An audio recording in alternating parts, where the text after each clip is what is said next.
श्री गणेशाय नमः। आध्यात्मिक से संबंधित वीडियो देखने के लिए हमारे YouTube चैनल को सब्सक्राइब करें। भक्तजन गणेश जी का ध्यान करते हुए गणेश कवच को सुने।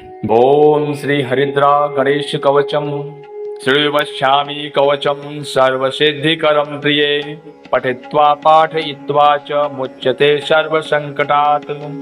अज्ञात्वा कवचम देवी गणेशस्य मनुजपेत सिद्धिर्न जायते तस्य कल्पकोटिशतैरपि।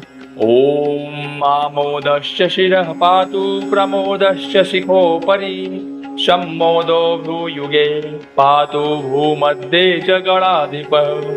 गणाक्रीडो नेत्रयुगं नाशायां गणनायकः गणक्रीडान्वितः पातु वदने सर्वसिद्धये। जिह्वायां सुमुखः पातु ग्रीवायां दुर्मुखः सदा विघ्नेशो हृदये पातु विघ्ननाथस्य वक्षसि। गणानां नायकः पातु बाहुयुग्मं सदा मम विघ्नकर्ता च ह्युदरे विघ्नहर्ता च लिङ्गके। गजवक्त्रः कटिदेशे एकदन्तो नितम्बके लम्बोदरः सदा पातु गुहादेशे ममारूढः। व्यालः यज्ञोपवीति मां पातु पादयुगे सदा जापकः सर्वदा पातु जानुजङ्गगणाधिपः। हारिद्रः सर्वदा पातु सर्वाङ्गे गणनायकः य इदं पठन् नित्यं गणेशस्य महेश्वरी। कवचं सर्वसिद्धाख्यं सर्वविघ्नविनाशनं सर्वसिद्धिकरं साक्षात् सर्वपापविमोचनं सर्वसम्पत्प्रदं साक्षात् सर्वदुःखविमोचनं सर्व आपत्तिप्रशमनं सर्वशत्रुक्षयङ्करं। गृहपीडाज्वरारोगा ये चानि गुहाकादयः पठनादः धारणादेव नाशमायन्ति तत्क्षणात्। धनधान्यकरं देवी कवचं सुरपूजितं समं नास्ति महेशानि त्रैलोक्ये कवचस्य च। हारिद्रस्य महादेवी विघ्नराजस्य भूतले किम् अन्यैर् सदा आलापे यत्र आयुर्व्रतां यातः। श्रीवश्यामि कवचं सर्वसिद्धिकरं प्रिये पठित्वा पाठयित्वा च मुच्यते सर्वसंकटात्।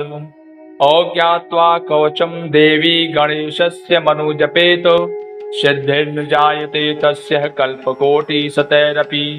ओम आमोदस्य शिरः पातु प्रमोदस्य शिखोपरि सम्मोदो भ्रूयुगे पातु भूमध्ये च गणाधिपः। गणाक्रीडो नेत्रयुगं नाशायां गणनायकः गणक्रीडान्वितः पातु वदने सर्वसिद्धये। जिह्वायां सुमुखः पातु ग्रीवायां दुर्मुखः सदा विघ्नेशो हृदये पातु विघ्ननाथस्य वक्षसि।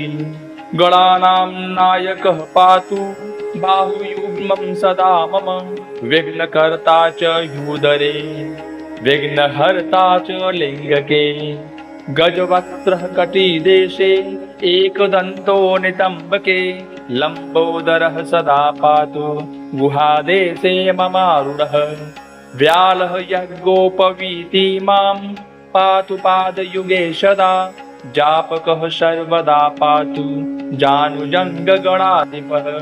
हारिद्रः सर्वदा पातु सर्वाङ्गे गणनायकः य इदं पठन् नित्यं गणेशस्य महेश्वरी। कवचं सर्वसिद्धाख्यं सर्वविघ्नविनाशनं सर्वसिद्धिकरं साक्षात् सर्वपापविमोचनं सर्वसम्पत्प्रदं साक्षात् सर्वदुःखविमोचनं सर्व आपत्तिप्रशमनं सर्वशत्रुक्षयङ्करं। गृहपीडाज्वरारोगा ये चानि गुहाकादयः पठनादः धारणादेव नाशमायन्ति तत्क्षणात्। धनधान्यकरं देवी कवचं सुरपूजितं समं नास्ति महेशानि त्रैलोक्ये कवचस्य च हारिद्रस्य महादेवी विघ्नराजस्य भूतले किम् अन्यैर् सदा आलापे यत्र आयुर्वतां यातः।